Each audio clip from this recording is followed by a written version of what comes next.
is a story about a little Swiss orphan girl named Heidi. She is 5 years old. Heidi lost her parents when she was just 3 years old. Thereafter, she was brought up by her aunt, Dieter. But when Aunt Dieter got a job in Frankfurt, she decided to dump this little girl under her old grandfather's care, who lived up on the mountain slopes. Oh, Dee, I don't want to live here. Please don't leave me and go. It is for your betterment, my child. Heidi was very sad.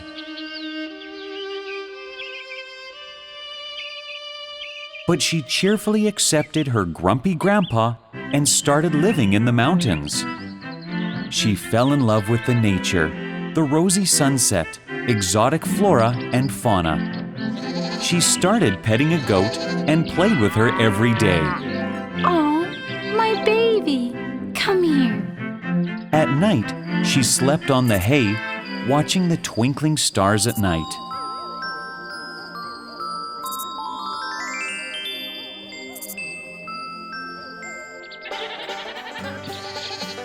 She started enjoying every bit of the nature around her.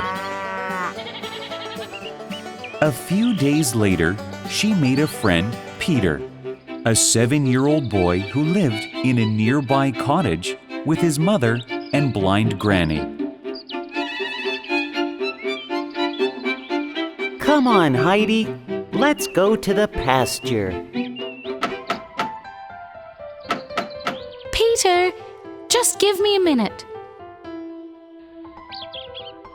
Heidi enjoyed each day by going to pasture with Peter and goats. After she came back, she spent time with his granny or doing the household chores along with her grandfather. Soon, her old grandpa became very fond and possessive of Heidi. He refused to send her to the school because he had quarreled with those who lived down below in the village of Dorfli, where he was known as Uncle Alp.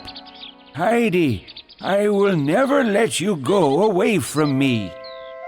Oh, I love you, Grandpa. Everything was going fine in their life till one day Dieter appeared from nowhere. Dieter took Heidi to Frankfurt to be a companion to a 10-year-old crippled girl, Clara, who could move only in her wheelchair. On reaching Clara's home, Heidi was amazed to see that everyone had to be disciplined and obey the orders of Mrs. Rottenmeier, the housekeeper. She saw that Clara had a huge collection of toys. Her wardrobe was filled with beautiful dresses.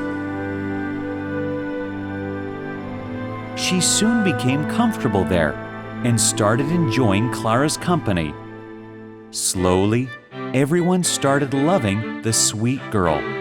Clara, her father, and her grandmama all became very fond of the little Swiss girl. However, Miss Rottenmeier, the Seesman housekeeper, does not like Heidi because she has scruffy clothes, cannot read, and has not learned how to behave in a grand house. Miss Rottenmeier thinks Heidi is very naughty. You should learn a little discipline, Heidi. I'm sorry, Miss Rottenmeier. As time goes by, Heidi becomes more and more homesick.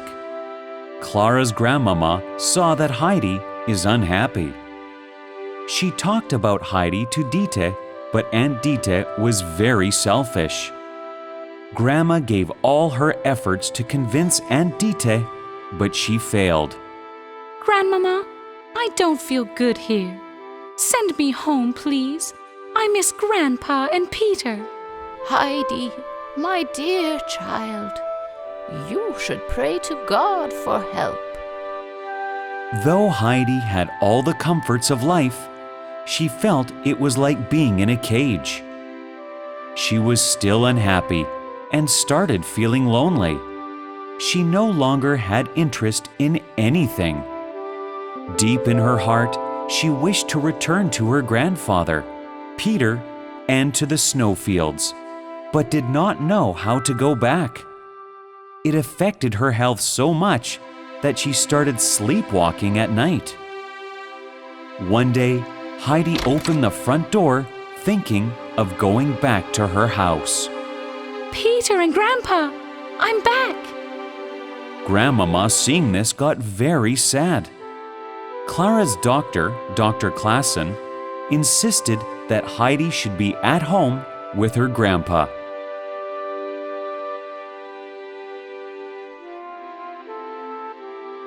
Heidi, I have good news for you. What is it, Grandmama? We are sending you back home to your grandpa and Peter. Oh, I love you, Grandmama. You're the best. I shall say goodbye to everyone now. Clara, it's time for me to leave. See you at my place soon. Please come to the mountains. I will show you many places. Don't go, Heidi. I will miss you. I will miss you all too, especially Grandmama and Clara. She invited Clara to her family to the mountains. As she reached her house, she started running for joy. Grandpa, I'm back. I missed you so much.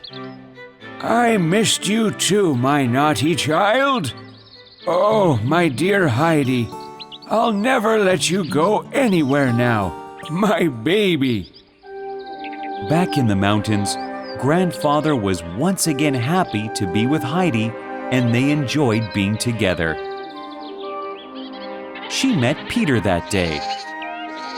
Peter, look, I'm back. Heidi, we all missed you a lot. You know I made a new friend, Clara. I lived in her house, played with her toys. Heidi narrated stories to Peter and his grandmother and loved the past year even more.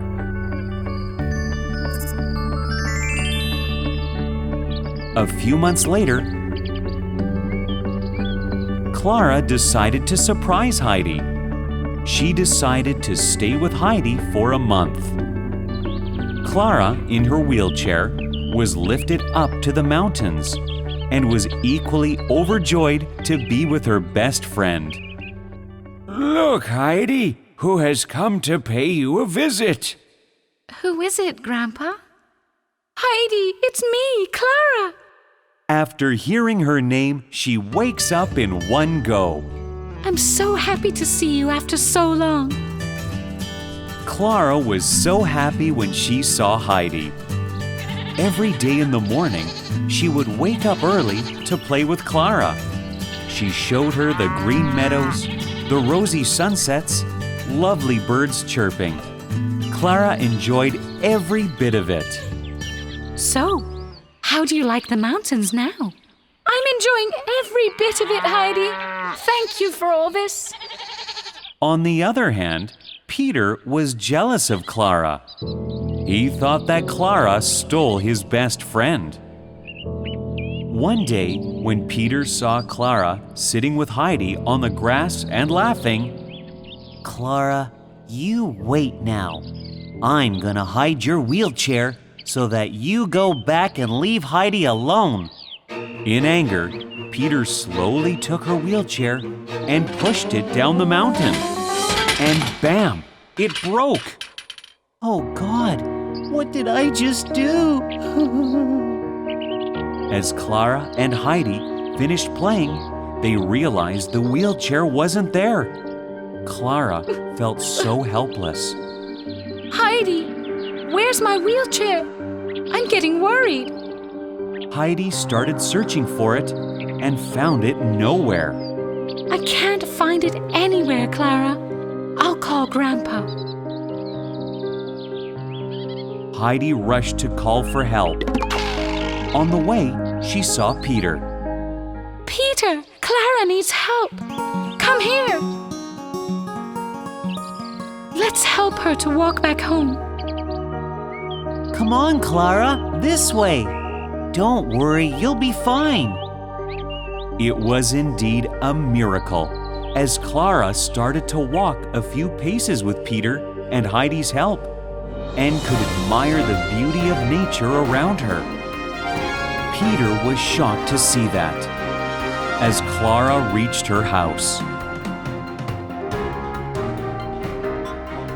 Clara's family was so happy to see Clara back on her feet. Mom! Dad! I can walk on my feet again. I'm so happy. We are so happy for you, Clara, my child. Peter was so guilty that he started crying.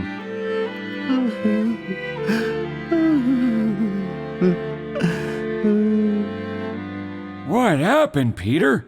Why are you crying? I had thrown Clara's wheelchair down the mountain because I thought Clara was taking Heidi's attention away from me.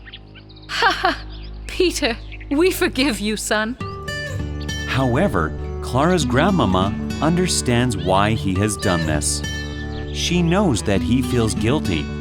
So instead of punishing him, she decides to reward him. Here, little boy. Take this and don't say no.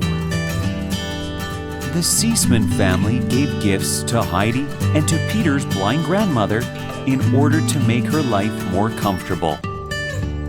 They promise Heidi's grandfather that they will make sure Heidi is taken care of after his death. The story ends with Heidi and Granny talking together and thanking God for all the good things He has brought into their lives.